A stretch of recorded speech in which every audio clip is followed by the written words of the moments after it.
আসসালামু আলাইকুম রহমতুল্লাহি ওবরকাতুহু। সম্মানিত দর্শক, বাংলাদেশে কোনো কিছুই স্বাভাবিকভাবে ঘটছে না। যেখান থেকে যে ধরনের ঘটনা ঘটার কথা, যার মুখ থেকে যে ধরনের কথা শোনার উচিত, কিংবা যে সকল প্রতিষ্ঠান থেকে যে ধরনের তৎপরতা চালানো উচিত, তার একটিও চলছে না। ফলে চারিদিকে হতাশা, অনিশ্চয়তা, ভয় এবং আতঙ্ক। যখন আপনি সবকিছু স্বাভাবিক অবস্থার মধ্যে পাবেন, তখন আপনার চোখে মুখে একটা স্বপ্ন থাকবে। আপনি জীবনের সব বিষয়ে নিশ্চয়তা না পেলেও কিছু কিছু ক্ষেত্রে আপনি নিশ্চিতভাবে বলতে পারবেন যে এভাবেই আজকের দিনটা যাবে। কিন্তু এখন বর্তমান যে রাজনীতির অঙ্গন, সেই রাজনীতির অঙ্গনে যা কিছু ঘটছে, যা কিছু হচ্ছে, সব কিছুর মধ্যে মানুষ ভয়, আতঙ্ক এবং সব কিছুর মধ্যেই অনিশ্চয়তা খুঁজে পাচ্ছে। আমি একে একে শুরু করি। যেমন ধরুন বিএনপি। কে হবেন বিএনপির মহাসচিব? সালাউদ্দিন সাহেব কে হবেন, নাকি বর্তমান মহাসচিব তিনি থাকবেন? তারেক রহমান সাহেব কি আসবেন নাকি আসবেন না? কবে আসবেন? কয় সপ্তাহের মধ্যে আসবেন? কোথায় থাকবেন? তার জন্য বাড়ি ভাড়া খোঁজা হচ্ছে। তো সেই বাড়িগুলো কি পাওয়া গেছে? বিএনপি কি একা ইলেকশন করবে, না তার সঙ্গে সঙ্গী সাথী কারা থাকবে? সঙ্গী সাথীদেরকে তিনি কিভাবে সিট ছেড়ে দেবেন? কত সিট ছাড়বেন? ৫০, ১০০, নাকি ২০ থেকে ৩০টি? নির্বাচন কি পিআর পদ্ধতিতে হবে নাকি সাধারণভাবে হবে? আবার আগে গণভোট হবে নাকি নির্বাচন হবে, নাকি নির্বাচন গণভোট একসঙ্গে হবে? জাতীয় নির্বাচনের আগে কি উপজেলা নির্বাচন বা স্থানীয় সরকার নির্বাচন হবে? নির্বাচন কি ফেব্রুয়ারি মাসে আসলেই কি হবে? এ ধরনের প্রতিটি প্রশ্ন প্রতিদিন বড় বড় মানুষেরা ছোট ছোট মানুষের কাছে করে। ধরুন একজন বড় নেতা যিনি এমপি হবেন, তো তিনি তার এলাকার একজন ভোটারকে দেখে বললেন যে, শুনো গদায়ের বাপ, তোমার কি মনে হয় ফেব্রুয়ারি মাসে নির্বাচন হবে? এরকম অবস্থা চলে গেছে। বড় বড় রাজনৈতিক দলের নেতা, এক একটা দলের মহাসচিব, তারা দেখা গেল যে একজন সাংবাদিক বা একজন বুদ্ধিজীবী, একজন ইউটিউবার, তাদের উপর নির্ভর করছেন, তাদের উপর আস্থা রাখছেন, তাদের কথাবার্তা দ্বারা ইনফ্লুয়েন্স হচ্ছেন এবং তাদেরকে জিজ্ঞাসা করছেন আসলে ফেব্রুয়ারি মাসে নির্বাচন হবে কিনা, আপনাদের কাছে তো অনেক খবর আছে। এই গেল দেশের অবস্থা। ডক্টর মোহাম্মদ ইউনূস এবং তার যারা সঙ্গী সাথী রয়েছেন, তাদের মধ্যেও নানা রকম কনফিউশন। ইউনূস সাহেব খুব হিসাব করে কথা বলেন, কিন্তু তার প্রেস সচিব যে কথাগুলো বলেন, সেই কথা আপনি যদি শুনেন, একটি কথার সঙ্গে অন্য কথার কোনো ধারাবাহিকতা আপনি খুঁজে পাবেন না। সরকারের কয়েকজন গুরুত্বপূর্ণ কর্তা ব্যক্তি আপনি দেখবেন যে হঠাৎ করে নিশ্চুপ হয়ে গেছে।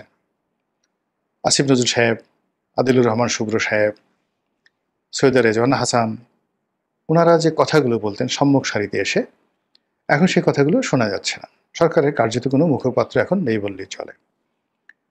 মাস্টার মাইন্ড হিসেবে যাকে ডক্টর ইউনূস পরিচয় করে দিয়েছিলেন, সেই মাহফুজ সাহেব, তিনিও দেখলাম যে তার বক্তব্যে নানা রকম হতাশা ব্যক্ত করেছেন। সরাসরি সাম্প্রতিক সময় জিল্লুর রহমান, যিনি আছেন তৃতীয় মাত্রা, তার একটি অনুষ্ঠানে তিনি যে মতামত দিয়েছেন, সেখানে নির্মম কতগুলো বাস্তবতা তুলে ধরেছেন এবং সেই নির্মম বাস্তবতায় সরকারের যে অসহায়ত্ব, সরকারের যে ব্যর্থতা এবং সরকারের মধ্যে যে নিশ্চয়তা এবং অনিশ্চয়তা এবং সরকার কতটা অসহায় বোধ করছে, সেই পুরো জিনিসটি তিনি অল্পতম সময়ে বা স্বল্পতম সময়ে ফুটিয়ে তুলেছেন তথ্য উপদেষ্টা।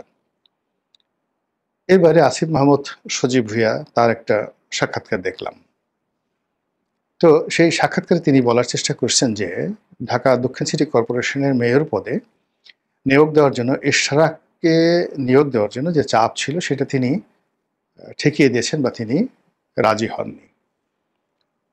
এখন অবস্থা দৃষ্টে মনে হচ্ছে যে তিনি সঠিক ছিলেন। গেল তার কথা। হাসনাত, সার্জিস, আক্তার, নাসিরুদ্দিন পাটোয়ারি, ওনাদের কথাবার্তার ভিতরে আপনি দেখবেন যে আগের সেই স্পিরিট নেই। হাসনাত সার্জিসকে এখন বলতে গেলে দেখাই যাচ্ছে না। তারা আগের মতো ঝুঁকি নিচ্ছেন না, কথা বলছেন না, দেশ নিয়ে তাদের পরিকল্পনার কথা বলছেন না। এরপর জামাতের দিকে আসেন। জামাত খুবই রহস্যজনক আচরণ করছে। তারা একদিকে ডক্টর মোহাম্মদ ইউনূসের অনুষ্ঠানে যাচ্ছেন, আবার যাচ্ছেন না। তারা নিউ ইয়র্কে যাচ্ছেন, আবার সেখানে গিয়ে গাজওয়াতুল হিন্দ এর যে যুদ্ধ, সেই যুদ্ধের কথা বলছেন। এরকম নানা রকম ঘটনা। একবার পিআরের কথা বলছেন, আবার নির্বাচনের কথা বলছেন, আবার প্রার্থী সিলেকশন করে রেখেছেন, ইত্যাদি নানা রকম ঘটনা। তো এই যে সকল ঘটনা, সেই ঘটনার মধ্যে আমাদের প্রশাসনে আসলে কি হচ্ছে? প্রশাসন বলতে মিলিটারি প্রশাসন এবং সিভিল প্রশাসন, তার সঙ্গে সঙ্গে ব্যুরোক্রেসির সঙ্গে সঙ্গে বিচার বিভাগ, জুডিশিয়ারি। নিম্ন আদালতে কি হচ্ছে আপনারা খুব ভালো করে জানেন, ভীষণ রকম ভালো করে জানেন।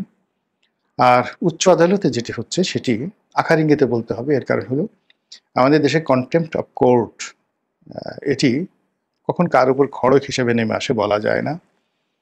তো কাজেই উচ্চ আদালতে বিচারকদের যে মনস্তাত্ত্বিক অবস্থা, সেই মনস্তাত্ত্বিক অবস্থা একজন সাধারণ নাগরিক হিসেবে আমি ৮০-র দশক থেকে আজ অবধি যেভাবে দেখে এসেছি, সেটা সবচেয়ে দুর্বলতম অবস্থানে তারা আছেন। এতে কোনো যাকে বলা হয় সন্দেহ নেই। এমনকি এরশাদ জামানাতে যখন প্রবল মার্শাল ল চলছে, ঠিক সেই সময়টাতে হাইকোর্টের যে ক্ষমতা ছিল, সুপ্রিম কোর্টের যে ক্ষমতা ছিল, এবং একজন বিচারপতি যেভাবে মাথা উঁচু করে, শির দ্বারা উঁচু করে চলতেন, সে দৃশ্য কি আপনি এখন দেখতে পাচ্ছেন এই বাংলায়? গত এই ১ বছরে হাইকোর্ট থেকে জামিন হয়েছে, অনেক আওয়ামী লীগের নেতাকর্মী গ্রেপ্তার হয়েছে, এবং গ্রেপ্তার তাদের হওয়া উচিত এবং আরও হওয়া উচিত। এটা আমি বলছি যে এটা হওয়া উচিত। কিন্তু সবাইকে তো আইনের আশ্রয় লাভ করার সুযোগ দিতে হবে।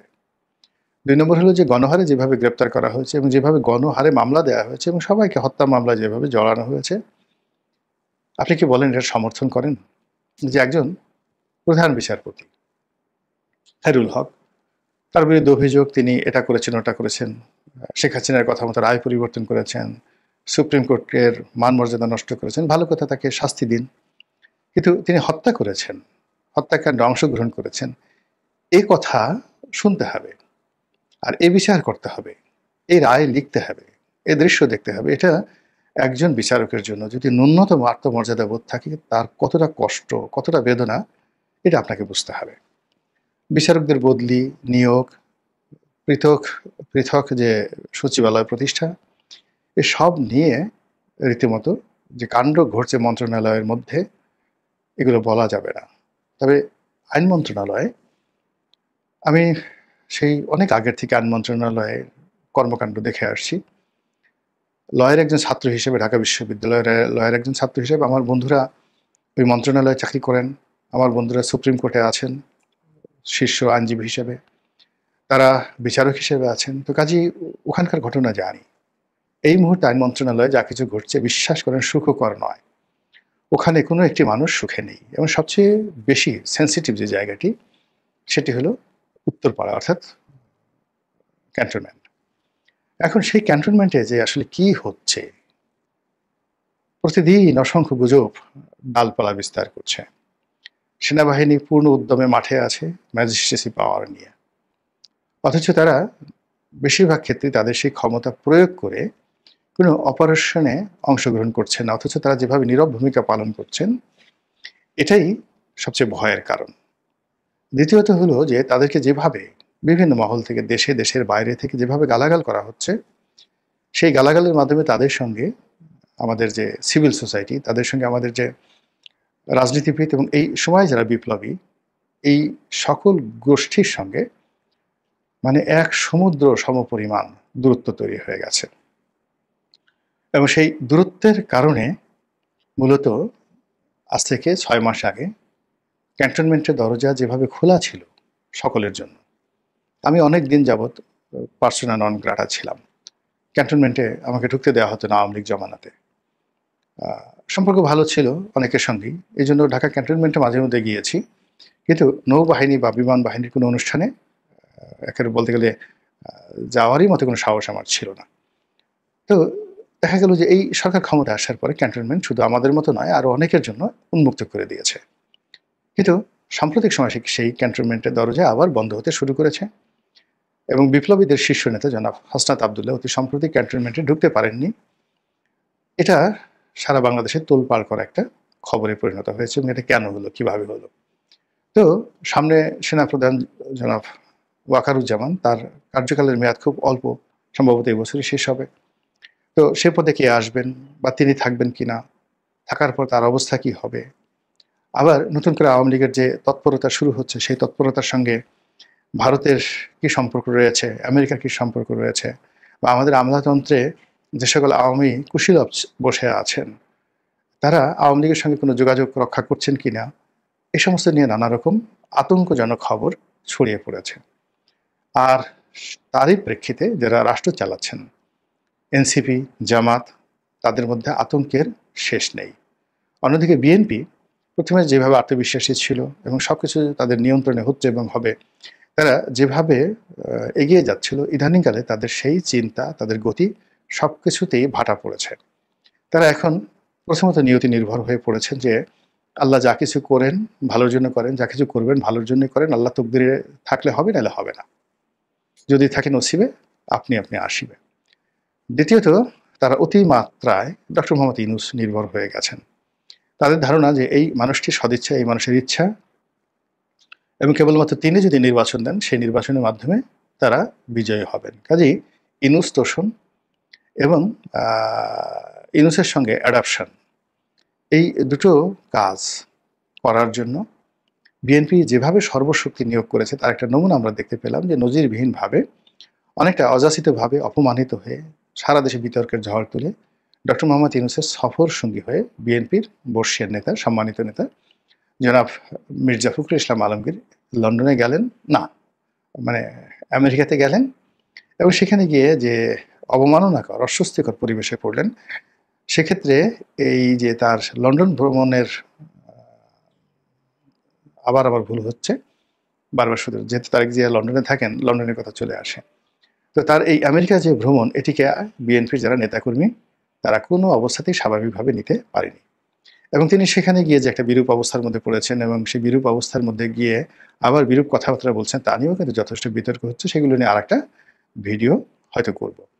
তো এই অবস্থাতে এই যে প্রশাসনের সর্বস্তরের সঙ্গে যে দূরত্ব এবং সন্দেহ, অবিশ্বাস, এবং অবিশ্বাসটা দেখেন কেমন।